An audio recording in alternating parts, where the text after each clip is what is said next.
Hi, it's Paul from Maximum Advantage, and I want to welcome you to Effective Communication Strategies. In this short video, you're going to get my top 6 communication strategies that I've gleaned from working with tens of thousands of people over the last 7 years. And then I'm going to show you how to prove it to yourself, and finally I'm going to ask you a question that can change everything for you as far as communication goes. So here's my first strategy. The result of the communication is the responsibility of the communicator. If you don't get it when you're watching this video, it's my fault. If the people you're communicating with don't get it, it's your fault. No longer do you have to wonder, why don't they get it? I'll give you the answer right now. It's because you're not communicating it in a way that they can understand from their viewpoint. So we have to adapt our communication to the other person. Once we step up and take responsibility for the communication, it changes everything because we're no longer the victim. We're now in control of the situation. Let's demonstrate this. If we take this list of words, ASAP, now, right away, soon, immediately, and first thing, which one would get done soonest? And if you have other people in the room or you know other people, make the list and get them to rank them too.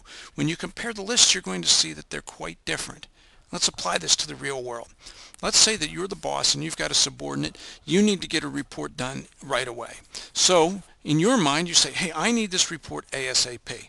About 4 hours later, they come back with the report. They had to have lunch, do their shopping on eBay, maybe do their Facebook. They come back with the report. You're steaming because in your mind, ASAP meant drop everything and get it done now. Before you go to lunch, before you do your Facebook, before you do anything, I want that report. In their mind, ASAP meant in a couple hours after you're done doing the other stuff. So whose fault is it that you didn't get the report right away? Well, if we're going to adopt this strategy that it's your responsibility for the communication, you've got to take responsibility for this miscommunication. So right now, let's just decide to step up and take responsibility for the communication. Strategy number 2, the unconscious mind is your most important ally. That's where it really happens. Think about it this way. What we see on the surface, the behaviors and the emotions that people display are what I call surface structures. That's the part we can see. Underneath is their personal perspective, their strategies, and their filters. These things are what really causes the behaviors and emotions that we see. And so many times we just operate on these behaviors and emotions and respond to those without really trying to understand what's going on underneath. In this video, we don't have time to dig very deep, but let's just look at how this works. Research has shown that of human communication, only 7% is words, 38% is voice tones, and 55% is physiology. So when we're communicating with somebody, if we're using email, we've stripped out 38% voice tones and 55% physiology. All we've got left is the words. No wonder there's miscommunication. Now let's do a little experiment with the voice tones. Try this. I'm not going to demonstrate it past the second word because I want you to follow along. You'll see in this sentence I'm going to highlight different words and I want you to emphasize that word. Say the sentence out loud, emphasizing the word. I did not steal your money last night. I did not steal your money last night. Now it's your turn.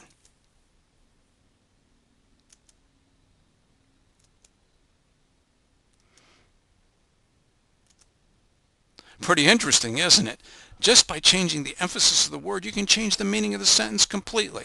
So next time you're communicating with somebody, pay a lot of attention to the voice tones you're using because most of the communication happens below the surface.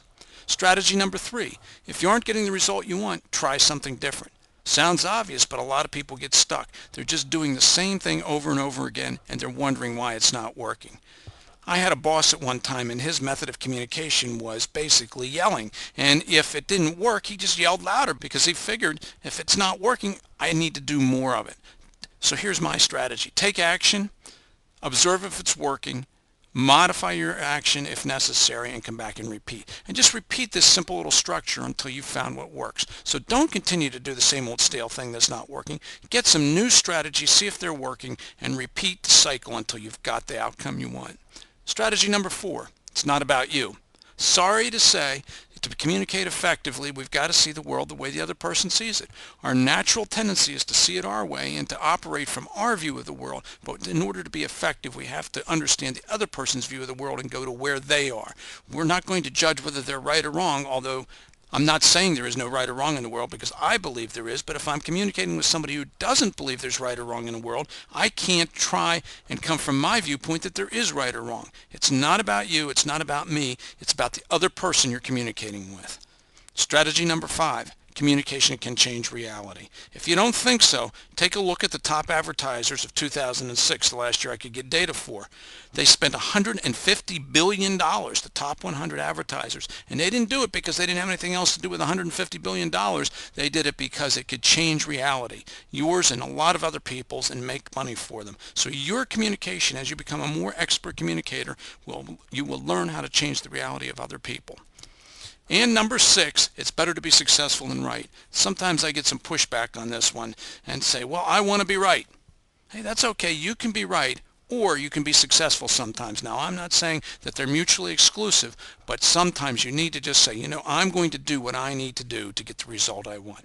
So there you have my 6 strategies. Let me ask you this question. Which of these will you start using right now? Step up. It's time. If what you're doing is working great, it can work better. And if it's not working that good, here are 6 strategies that can change everything for you. Which one will you start using right now? Hey, if you want to drop me an email, I'd love to hear about your experiences. You can reach me at MaximumAdvantage.com, and there's our phone number. I look forward to seeing you at a live event.